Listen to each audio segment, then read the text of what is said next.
Salam, assalamu alaikum, j'espère que tout le monde y va bien. Aujourd'hui, on va partir sur une nouvelle vidéo, une recette al dente, un cake, comme on trouve dans les supermarchés. Vous avez vu le cake là qui est long là, le 4 quarts qui est long là, vous voyez? Alors c'est la même chose, la texture sera la même, à l'intérieur ou à l'extérieur. Un cake hyper sublime, bluffant, ça se dit ça?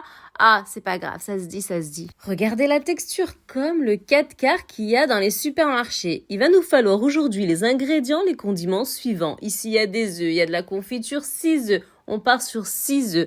Prenez-moi des bons œufs. Prendre des blancs, des bruns, peu importe. Je veux 6 œufs, pas à température fraîche. On essaye de conserver au maximum les œufs à l'extérieur du réfrigérateur. Alors, on a dit 6 œufs, on a dit un verre de sucre, le verre que vous avez à la maison, un verre d'huile de tournesol, un verre de lait à température ambiante, 3 grosas cucharas de confiture d'abricot, de la farine.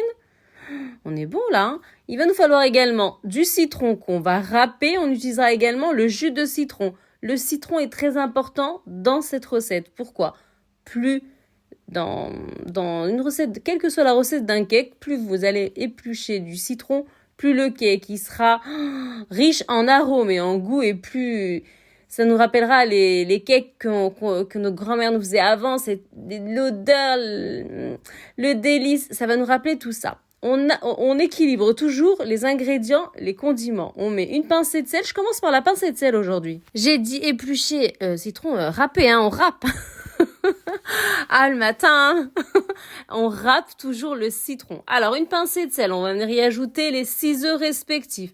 Un par un, on va casser un par un les œufs. Et bien sûr, on va venir les incorporer à l'intérieur du saladier. On va battre à l'aide d'un batteur électrique environ 5 minutes. Juste l'histoire de donner un peu d'air, histoire de faire bien pénétrer le sel à l'intérieur des œufs pour obtenir un mélange un peu crémeux, chouïa pâteux, chouïa mousseux. Voilà, on commence tout simplement la recette et ensuite on y incorporera le verre de sucre.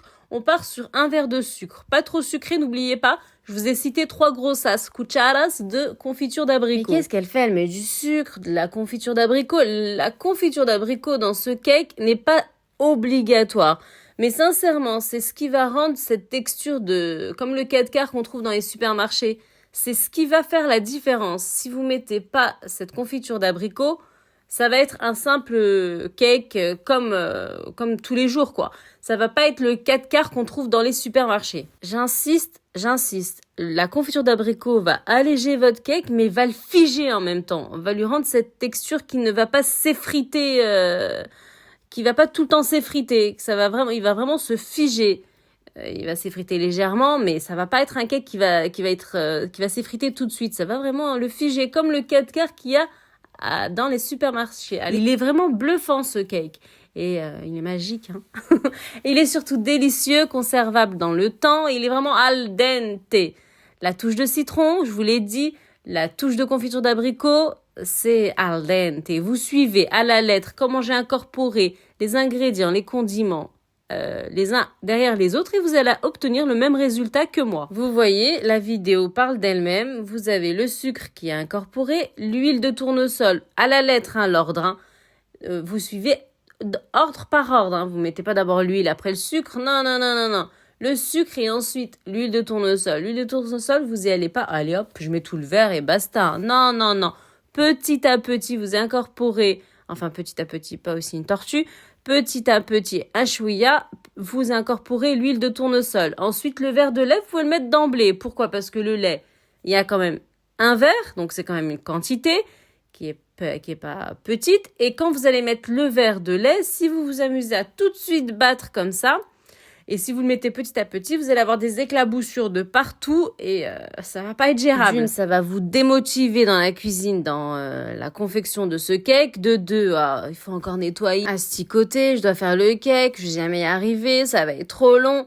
Donc, on fait exactement ce que je dis. Dès qu'on incorpore le verre de lait, on va pas utiliser le batteur électrique. On passera immédiatement aux ingrédients condiments solides, la farine et la levure chimique pâtissière. Ouais, la levure chimique de pâtisserie. Voilà, c'est tout. Alors là, vous voyez bien, il faut battre. À chaque ingrédient, sincèrement, restez bien entre 2 et 5 minutes, hein, sincèrement. Hein. Faites bien adhérer tous les ingrédients, les condiments ensemble. C'est très important, ok? Donc là, on a fini avec l'huile. On va passer, bien entendu, au lait. Ça va être vite. Trop speed. Vous allez incorporer le verre de lait. Moi, j'ai pas mis tout de suite le batteur électrique. Je me suis aidée d'un condiment solide pour, bien sûr, ne pas avoir cet effet d'éclaboussure, voilà, et pas faire plus de tâches que j'en ai déjà. Là, je voyais de l'arôme ananas que j'ai pas cité. Pourquoi j'ai mis de l'arôme ananas? On essaye au maximum d'enlever cette odeur d'œufs. Voilà, il y en a quand même 6, hein, c'est pas un cake avec 2 ou 3 œufs. On essaye au maximum de travailler notre cake. Alors, j'ai mis de l'arôme ananas. Vous avez un autre arôme, mettez, il n'y a pas de souci, sauf tout ce qui est chocolat, cacao et tout le tralala. Et pistache, là, vous mettez pas de pistache. Voilà. Vous essayez de mettre de l'ananas, vous essayez de mettre du citron, de l'orange, il n'y a pas de souci. Vous partez plus dans ce sens. Voilà. Et vous râpez le citron. Plus vous allez râper le citron, plus votre cake sera riche en arômes. Oh, ça va être un cake, mais un délice, un sublime délice. Il sera en fait juste, oui, al dente. La confiture, elle est là. Trois grossas cucharas pour nos amis les espagnols. Oui, grossas, moi c'est grossas.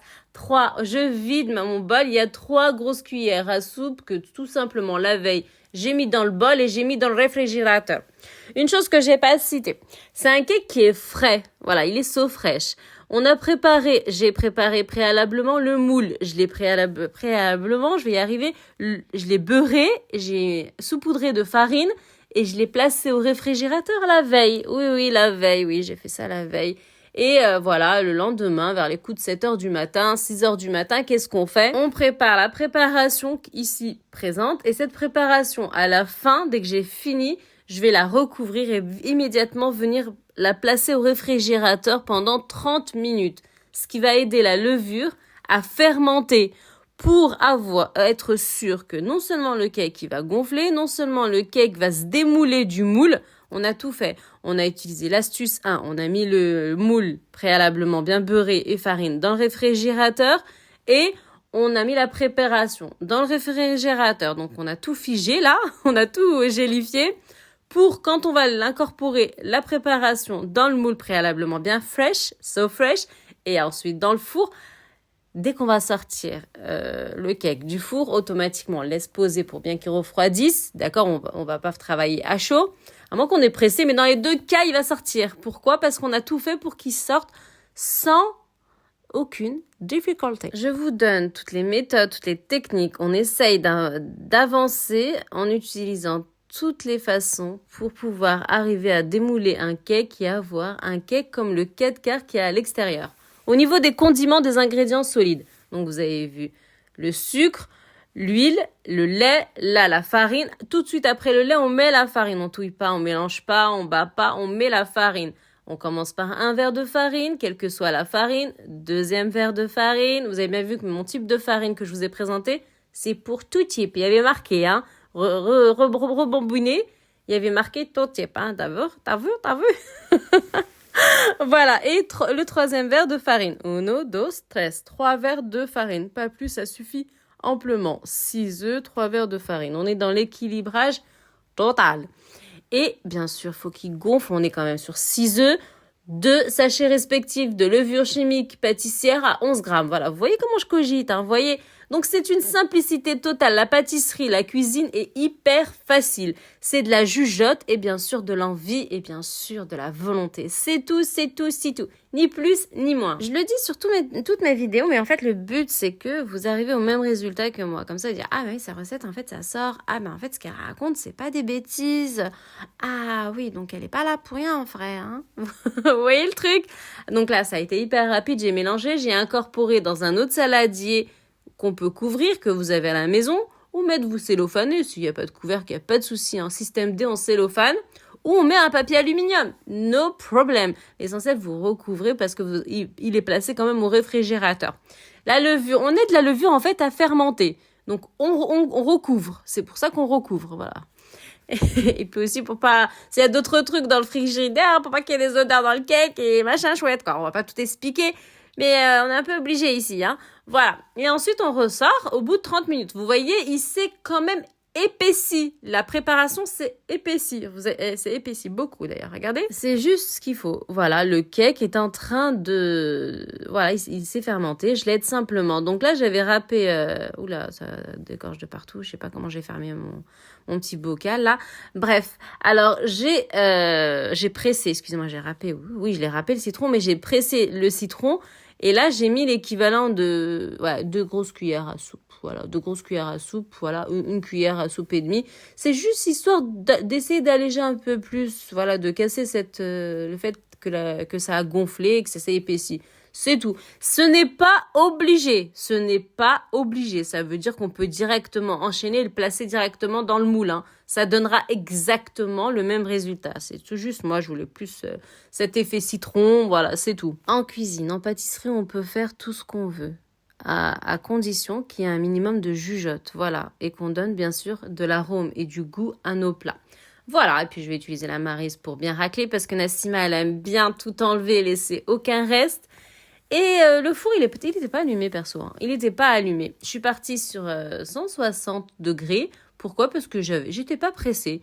Je voulais qu'il cuise à son heure, à son temps, qu'il prenne son temps, voilà, qu'il gonfle tranquillement, qu'il cuit petit à petit. Voilà, je l'ai fait très tôt le matin. Puis, voilà, quand vous voyez dans mes vidéos, elles sont obscures comme ça, c'est que je bosse soit la nuit, soit le matin. quand c'est ensoleillé, c'est que je suis en pleine journée. Voilà le résultat final après environ 40 minutes de cuisson. Look apprécié. Waouh, il est comme le 4 qui est à l'extérieur dans les supermarchés. La diff, c'est fait par vos mains et c'est maison, bien entendu. Donc c'est plus la classe et le sublime. Mon peuple, assalamu alaikum!